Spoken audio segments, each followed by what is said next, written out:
a Wise TV WYCC production. Programming that will change your mind. The Smiley Group and Wise TV WYCC present We Count. The Black Agenda is the American agenda. Now your host, Tavis Smiley. Good morning, Chicago.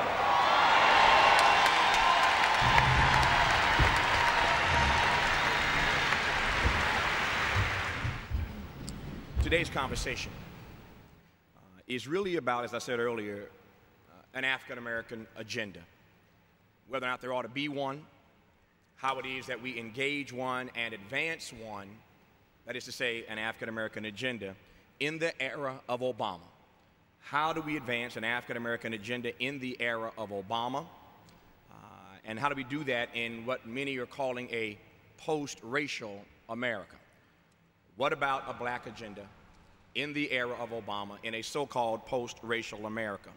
I'm joined at this table by a number of distinguished Americans. I'll introduce them as we get to them in this conversation, but it's important for me to say at the top of this conversation that everything said around this table, and I hope when you get involved, everything said in this room will be rooted in love. That everything said at this table and everything, y'all didn't clap loud enough on that.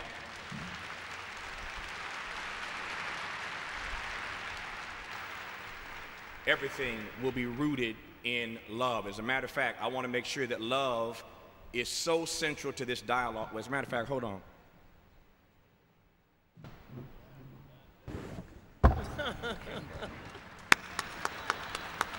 Okay.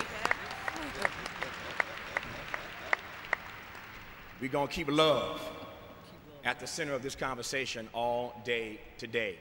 I don't need to say much more because it's not about me, it's about the conversation. I want to jump right into it. I want to start, though, with defining some terms, which I think is important. Because over the last couple of weeks, last few weeks, since making the announcement about this conversation here at Chicago State, about this black agenda, I've received mail from all kinds of Americans who think that the very notion, Dr. Dyson, the very notion of a black agenda is reductionist, it's pejorative, it's exclusionary, it's racist, it's divisive. So we have to start, it seems to me, with defining the terms here. So let me come to you first. When we talk about a black agenda, what do we mean by that? When I think about the black agenda, I think about the history of this country. That is to say that at its origins, a notion of universal democracy was put forth as the predicate for constituting a new nation. We hold these truths to be self-evident, that all men, and it meant men, are created equal. In that universal conception, all men, given a patriarchal society and the way in which all was signified by male, there were many people excluded. Women were excluded, slaves were excluded, people of color were excluded, First Nation people were excluded, of course slaves were excluded. So as the nation began to take shape and articulate its own self-understanding, what it felt democracy to be, what it felt justice to be, what it felt was the righteous path to take, people of color who were African slaves were systematically excluded from the larger circle of American privilege. So how do you reconcile, on the one hand, the expression of a document that celebrates the universal freedom of human beings and exclude folk on the other hand? Black leadership steps into the gap to try to articulate the grievances of exclusion of African American people from that larger circle of American privilege. And they began to defend the gains that are necessary to close the gap between the ideal and the reality. So from the very beginning, black leadership is about reinterpreting the fundamental premises of American democracy so that the ideals after which they aim can be embodied and the noble goals that they articulate can be lived up to. It is not, as you said, a pejorative and exclusionary practice to talk about a black agenda. The black agenda responds to the already excluded principles by which black people have been kept out. Now, the question is, in this particular era, as we evolve, We think about the fact that during slavery, we had black leaders who expressed our grievances and talked about our gains and talked about our group identity. We did that during Reconstruction. We did that during Jim Crow law and legal segregation.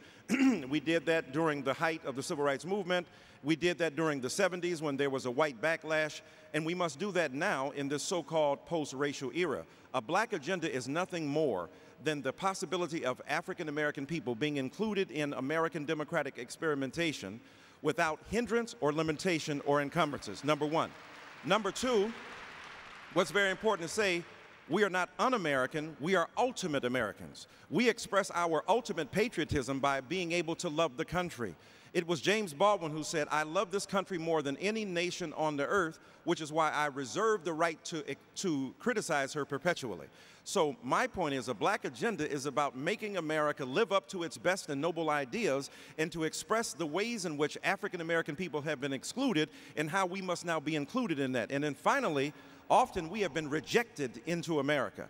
We have been seen as the litmus test for what is authentically American only after we have defined what is not American. A lot of people did not see Martin Luther King Jr. as a hero. A lot of people did not see W.E.B. Du Bois as a hero. A lot of people didn't even see Nannie Helen Burroughs as a hero, or Fannie Lou Hamer, or Ella Baker. These are people who had the temerity, the unabashed gall to stand up against America and say, "No, you ain't doing it right. What you call America is not America. What we think is America is what you said." Dr. King said the night before he died, "Be true to what you said on paper." Black leadership expresses a black agenda that wants America to become better and more noble in its aspirations, but at the same time pay attention to those who have been excluded. So when I think black agenda, I think of, even in the age of Obama, Mr. Obama is an extraordinary human being who is a great president, potentially. We love him. We think he's a marvelous human being. But at the same time, a black agenda is not qualified or surrendered because Mr. Obama is in the White House.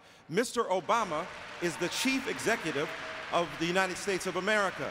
He has a right to exercise his vision about what should happen. We as black leaders, black intellectuals, black critics, black public servants are here to defend a black agenda that may ironically be even more viciously assaulted when we have a black face on an American empire that has been historically insensitive to the cause and claims of black people. So when I see black agenda, I say, let's articulate what we need at this particular point in this post-racial era. And I'll end by saying this. I don't believe in a post-racial moment. I think we should have a post-racist moment. We should not look beyond the reality of race. We should look beyond the reality of racism. Black agendas are about America. When America is made best, black people stand up and articulate our visions, our dreams, our aspirations, our sentiments. We love Mr. Obama. We recognize he is a president. We must have prophets who tell the truth, and that's what we're doing here today. Let's just put this on the table right now in love and address it. What about this notion that he's not the president of black America, he's the president of all of America? First, I just want to say it's a blessing to be here. It's always a joy to talk about loving black people. We got to start with that notion that black people are worthy of being loved, and when you love folk, you hate the fact that they're being treated unfairly. You loathe the fact that they're not living lives of decency. I salute you, though, brother. Anytime I think of a black agenda, I think of Frederick Douglass, I think of Ella Baker, I think of A. Philip Randolph, I think of Martin King, I think of Malcolm X. What was it about all of them that they loved black people enough that they were willing to live and die for black people? They began with black folk on the chocolate side, and it spilled over to vanilla sides and red reservations and brown barrios and yellow slices. But it started with mama and daddy, it started with grandmama, and went on with the Jamal and Letitia. Now, so when I hear Brother Obama say he's president of all America, I say absolutely, and I am glad that you are. But one, black people help make you president of all of America. And you come out of a tradition of a people that said we love the least of these, the poor, the orphan, the widow, the fatherless, the motherless, and we acknowledge that anytime you talk about black folk in America, you're talking about a state of emergency, especially for black, poor, and working people.